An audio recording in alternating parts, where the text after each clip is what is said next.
갑이라는 분은 나이는 40대 중반이고 성별은 남성이었습니다. 가족으로는 아내와 중고생 자녀 둘을 두고 있고요. 갑의 월급이 150만 원이었고 97년에 국민은행에서 대출을 받아서 1억 5천만 원을 주고 주택을 구입하게 되었습니다. IMF 전이었고요. 당시 이자는 한 이율이 5%대였기 때문에 42만 원 정도 변제하면 됐습니다. 충분히 가능하다라고 생각을 한 거죠. 150만 원에서 42만 원을 빼도 약 100만 원 정도를 가지고 생활할 수 있기 때문에 이후에 변제도 하고 생활도 하고 조금 형편이 나아지면 원금도 변제하고 이런 계획이었습니다. 근데 갑자기 IMF가 발생을 한 거죠. 그리고 당시에 이율이 막 2배로 급등을 하게 되었습니다. 5%대였던 이자가 10%대까지 급등하게 되었죠. 이자가 얼마가 된 건가요? 42만 원에서 90만 원에 가까운 이자를 내게 되었습니다. 한번 볼까? 150만 원에서 90만 원을 빼면 얼마가 남나요? 이 돈 갖고는 도저히 생활할 수 없는 그런 돈이 되게 됐습니다. 생활비도 부족하게 되고요. 이자를 내기도 부족하게 되고 어떻게 할 수밖에 없었냐면 대출을 또 받게 된 거죠. 이번에는 신한은행에서 3천만 원, 하나은행에서 2천만 원 신용대출을 받았습니다. 직장을 다니고 있었으니까 신용대출이 가능했죠.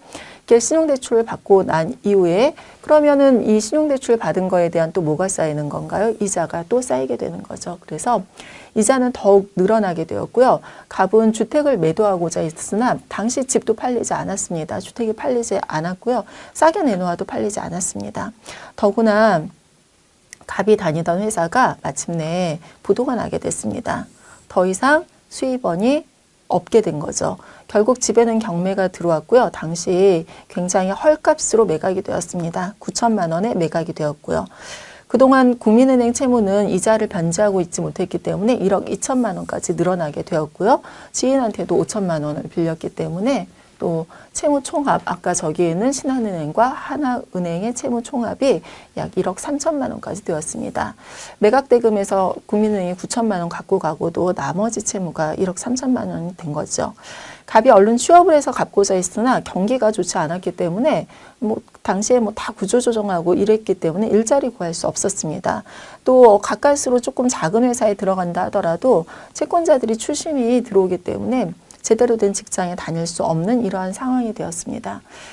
갑을 그대로 두면 어떤 상황이 발생할까요? 그리고 왜 우리 국가에서 개인의 그 개인적인 문제죠. 채권과 채무는 다분히 개인적인 문제입니다. 갑이 자기가 돈 빌려서 못 갚는 걸 왜 국가에서 나서서 법적으로 정리해 줘야 될까요? 이런 부분에 대한 고민이 되는 거죠. IMF 때 이러한 갑이 엄청나게 많이 늘어난 겁니다. 갑을 그대로 한번 둬볼까요? 갑을 그대로 두면 어떤 문제가 발생하냐면 일단 국가적으로 갑이 나가서 돈을 벌어서 뭐를 내야 되나요? 아까 세금을 내야 되는데 세금을 거둘 수가 없게 되는 겁니다. 세금을 거둘 수 없게 되면 국가적인 문제가 발생을 하겠죠. 이 세금을 내지 못하는 갑이 300만 명, 400만 명까지 늘어나고 있는 겁니다. 국가 재정에 문제가 생기게 되고요. 그 다음에 두 번째, 갑이 돈을 벌어서 배우자와 자녀를 부양을 해야 됩니다. 배우자와 자녀를 부양하지 못하면 그 책임은 누가 져야 되나요? 이번에는 사회의 부담으로 돌아오게 됩니다. 사회에서 사회 부조가 그 사회적인 부담을 증가시켜야 됩니다. 학비 지원 들어가야 됩니다. 중고생 자녀에 대한 학비 지원 들어가야 되고요. 그다음에 의료비에 대한 지원이 또 들어가야 되고요.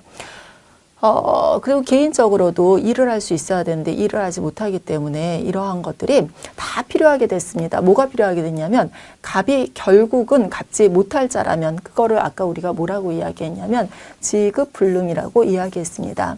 그냥 두어도 절대 변제할 수 없는 지급불능의 상태라면 차라리 이 갑이라는 채무자를 구제해 줌으로써 이 국가적인 부담과 사회적인 부담, 개인적인 부담을 다 털어낼 수 있다라는 것이 도산제도 또 파산제도의 취지라고 이야기하겠습니다.